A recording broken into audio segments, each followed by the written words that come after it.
How you doing? This is Mongo Slay, and this is part two of my dive into Trump Platinum Plan and Ice Cube's contract with America. So this is what happened. I recorded a video that was over an hour long. That was exceeded the maximum amount of time I could put into a video. So I ended up editing the part about Trump out. So that part is going to be here. Uh, but before we get into that, I'm gonna do some more talk about the platinum plan because Ice Cube has been trying to explain himself on Twitter. Not really explaining himself, but adding some context to why he ended up uh, aiding the platinum plan. Let's say that. And so this is what he said: Black progress is a bipartisan issue. When we created the contract with Black America, we expected to talk to both sides of the aisle. Talking truth to power is part of the process. A lot of people were mad about it. A lot of people were mad at Ice Cube, obviously. He continued, every side is the dark side for us here in America. They're all the same until something changes for us. They all lie, they all cheat, but we can't afford not to negotiate with whoever is in power, or our condition in this country will never change. Our justice is bipartisan. Again, this is the quest for cosmic justice. Thomas Sowell talked about, your ancestors were wronged, and somehow have to be the one to make it right. It is absolutely nonsensical. He made another comment. So he was supposed to go on TV and discuss this whole thing, and apparently that didn't work out. So his third comment was, so the powers that be, he capitalized powers, cancel my interview on Cuomo prime time tonight. I've been banned from CNN for a few months, so I was surprised they even asked, but it seems like they can't handle the truth. And a lot of people have been reaching out to Ice Cube trying to talk to him, trying to have conversations with him. I know Hotep Jesus has been trying to talk to him. Sonny Johnson has tried to have conversations with Ice Cube, and it makes sense. Again, I think that a lot of people who are sort of on the independent thinker side actually support Ice Cube. I mean, look, I think that the contract with Black America is some of the dumbest shit I've ever read, but it's something. It's again, it's in the wrong direction. The wrong direction is leaning more towards government. Anything that's going to make you more dependent on the government is a bad idea. Okay, it just is. We've seen time and time again that Black America has been fucked over by the government. The last thing you need is more government. It just doesn't make any sense.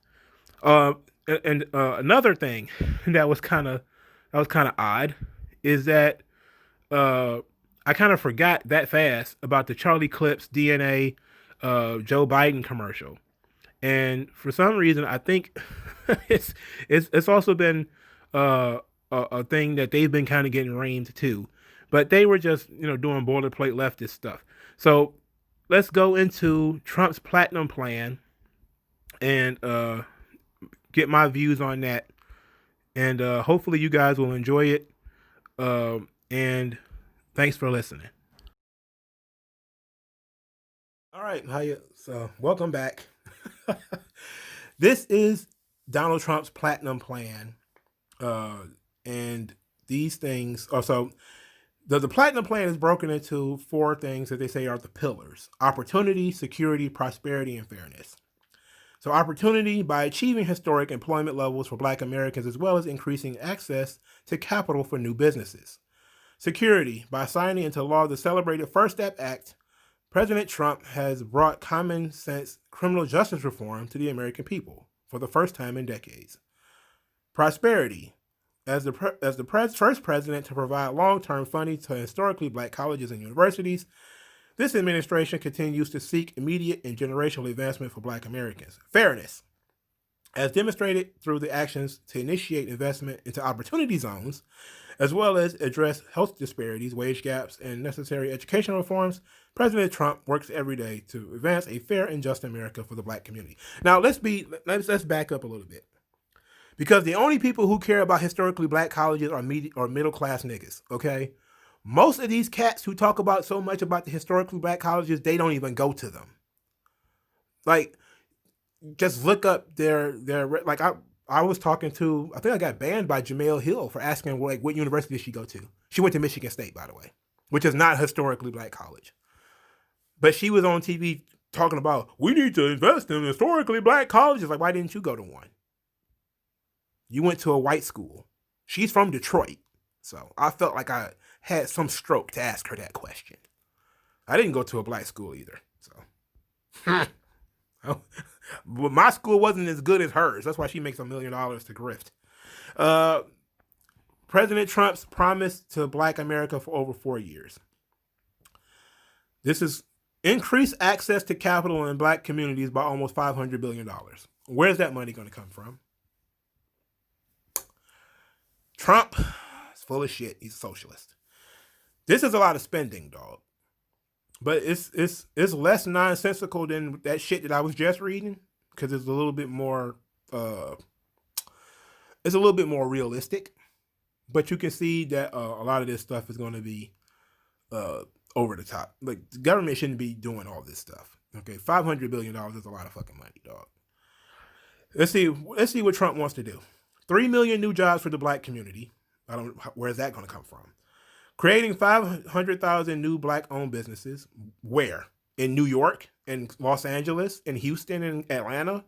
What about Gary, Indiana?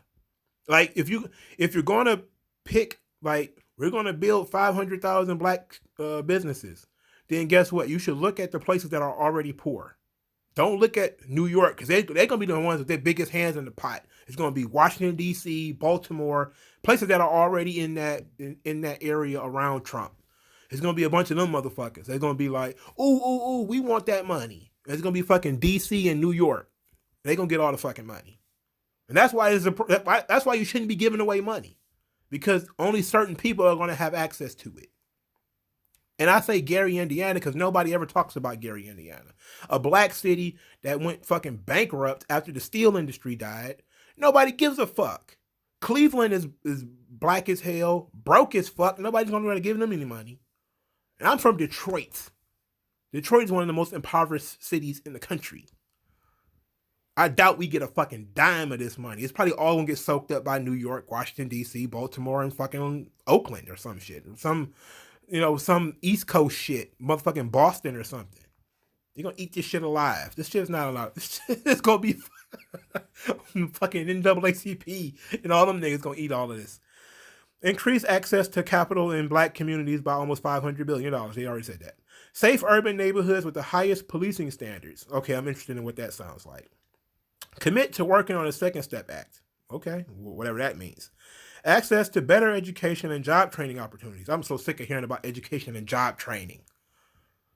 What the fuck does that mean? What jobs? What jobs are you going to be training people for?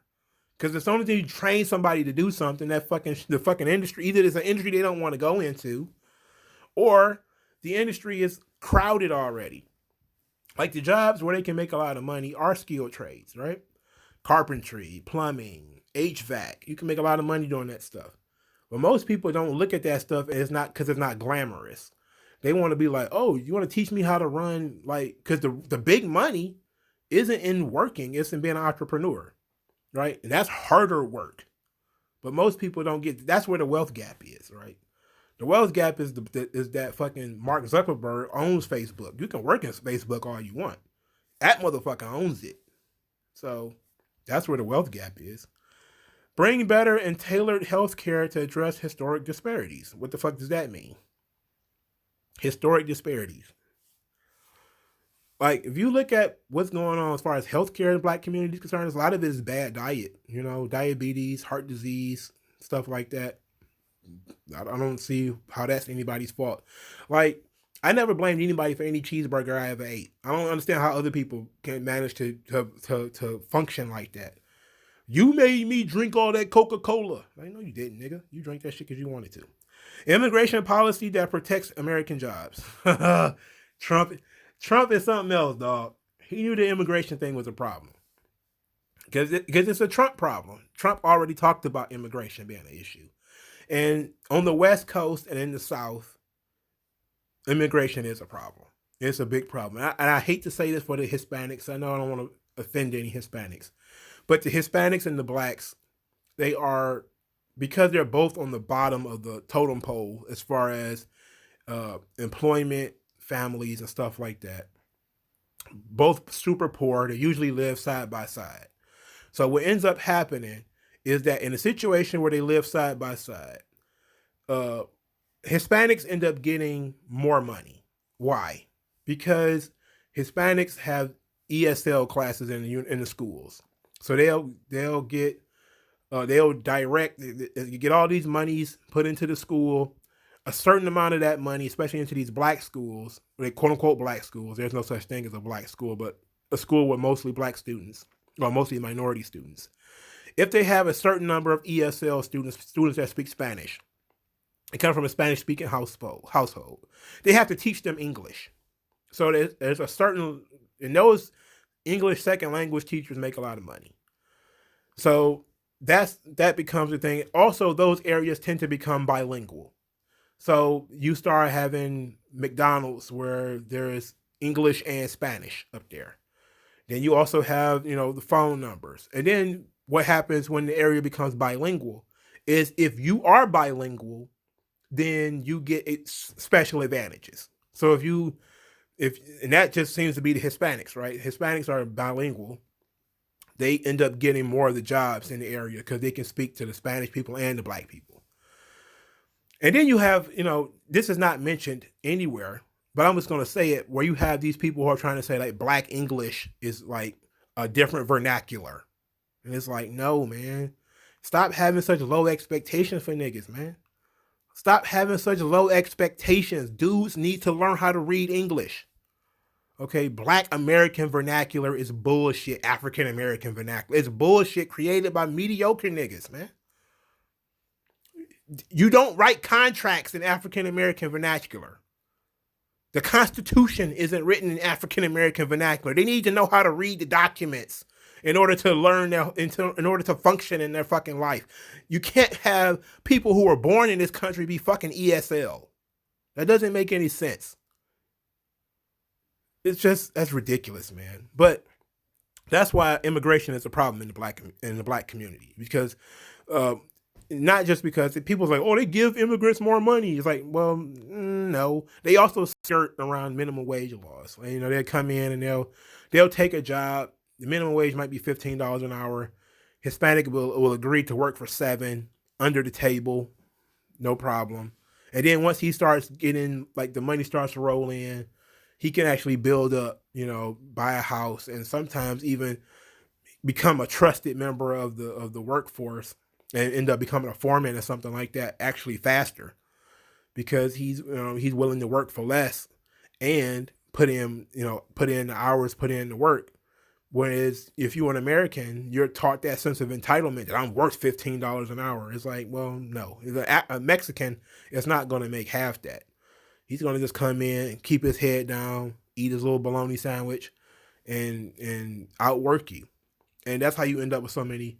But you know what I never see? And I'm going to say that here because I just feel like I don't feel like I want to bang people over the head with too much information. I've never seen an Asian construction worker outside of like an Asian country. Like, I've been in Detroit my whole life. I've seen Asians before. I only see Asians in beauty supply stores and on college campuses.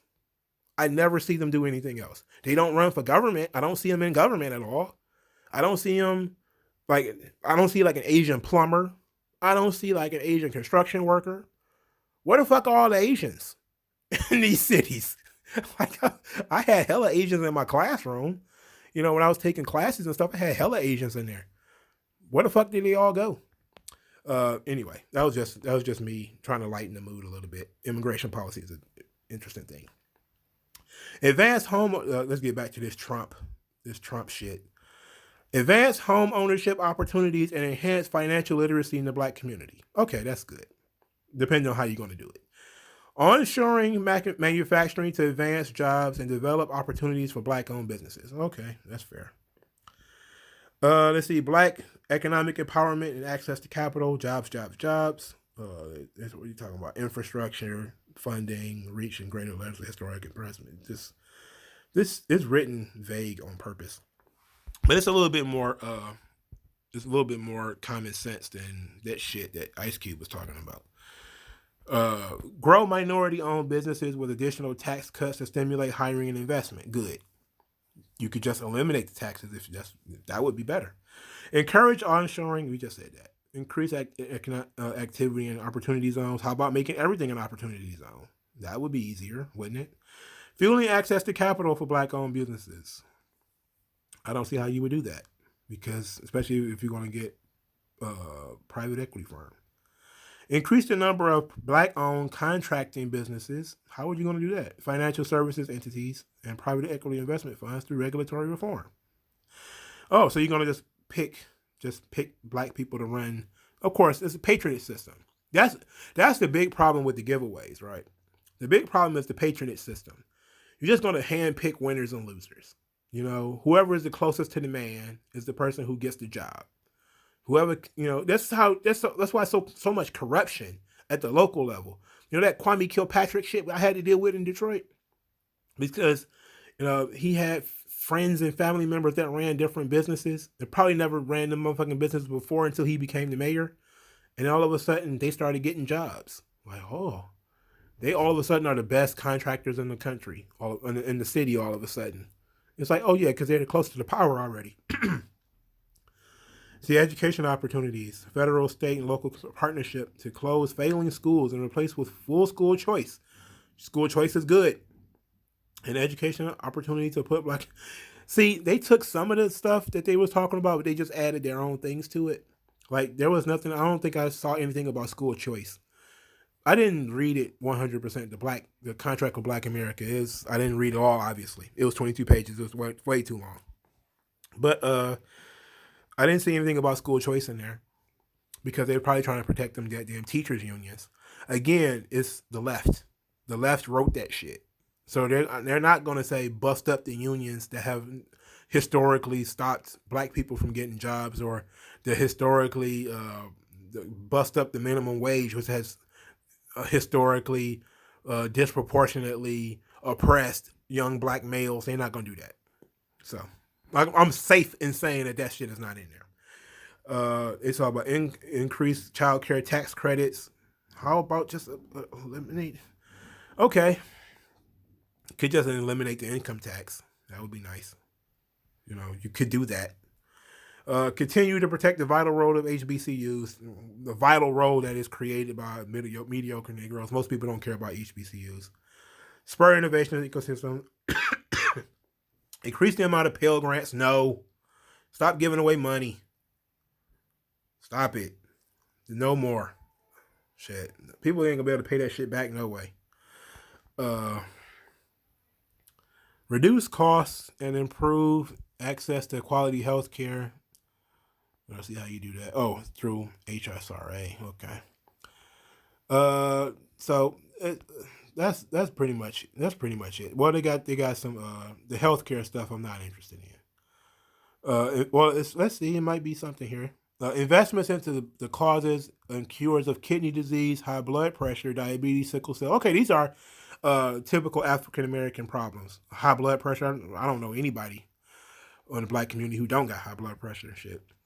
Diabetes, sickle cell disease is something that is primarily in black people. Maternal mortality. Okay, that's interesting. Causes and cures. I don't know if you're gonna be able to find a cure, but you can look at the causes, sure. Defend religious freedom, exemptions to respect religious believers, and always protect life. That's a pro-life message. That's pro-life, dog.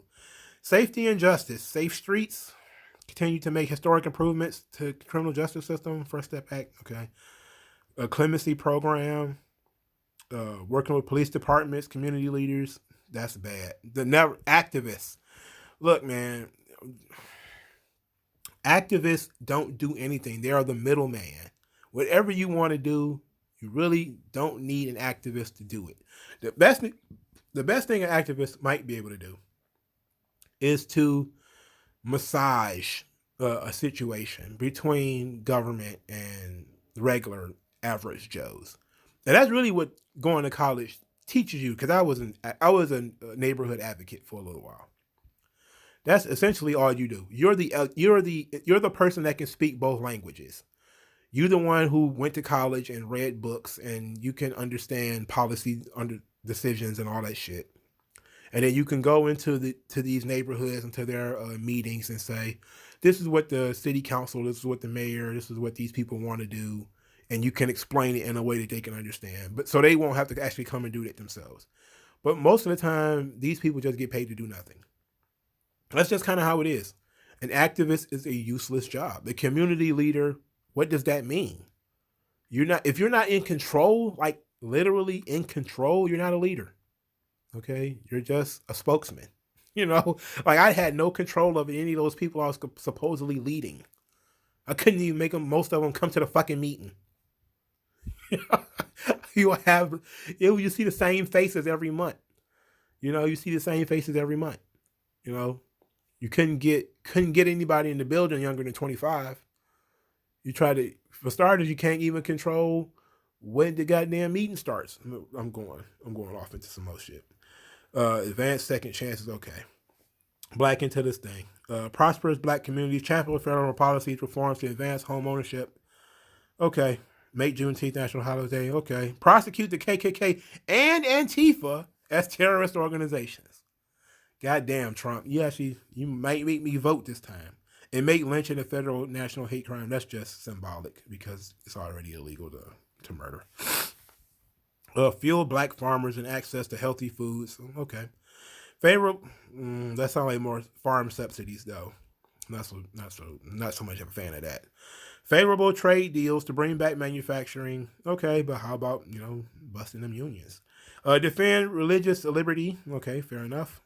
Collaborate with cities and countries to address mental illness and substance abuse. Okay, fair. You can see that a lot of that stuff is some overlap, but it's not a lot. What now? I'm pretty sure Joe Biden and Kamala Harris and all of those guys, they're willing to swallow that whole contract with America bullshit whole cloth. They're probably gonna swallow it whole. I'm talking no gagging. They just like and just take it all the way in because they need the black vote. They need that black vote, so they probably take it all. But it's stupid. It's like green. It's Green New Deal bad, and I just read some of it to you. It is pretty bad. But Ice Cube got the shit, as I read earlier. Ice Cube got the shit. He got in some real trouble because people are really mad at him. If they actually read the contract with America, though, contract with Black America, it's 99, 100% leftist garbage. It's a bunch of spending, a bunch of government takeovers. It's absolute tyranny. It is absolute tyranny, and that's just kind of how it is. And the Platinum Plan is a little bit better. It's a little bit more realistic. It's still too much spending, still too much subsidizing, not enough helping everybody. And I mean by everybody, not just people who want government interference in there to give them a leg up. I mean, you can cut taxes that'll help everybody. Black, white, Hispanic, the whole 9 yards. And then let the free for all begin. But that's not what they want. What they want is special set-asides. Like something that could really benefit everybody. Make everybody free by getting rid of shit like the income tax or shit like the property tax. Like I really got a hate boner for the property tax. Since and that's just, because I know some personal stuff that we've been going through as far as probably about to lose my grandfather's house. I really got a hate boner on the property tax. Like I really do. The fact that you've been paying on something, I mean, he was 86 when he died. He's owned that house since before I was born. And, you're talking about something over 40 years. Over 40 years. And 3 years in arrears and they can take it. Bullshit. Bull fucking shit. Bullshit. Fuck the property tax. And I know fuck taxes, period. But fuck that property tax, dog. That's an asset that you should be able to sell and or benefit from. Rehab it. You know, there's no benefit to rehabbing these homes now. There's no benefit to it. As long as you just pay your pittance and property tax and let it go to shit. You know. But whatever. I'm off the subject now. Thank you guys for listening. It's been a long video, man. It's been a long video. I'll put some of the links in the description. And thank you guys for listening again. My throat is dry. My head hurts. I'll talk to you guys later. Peace.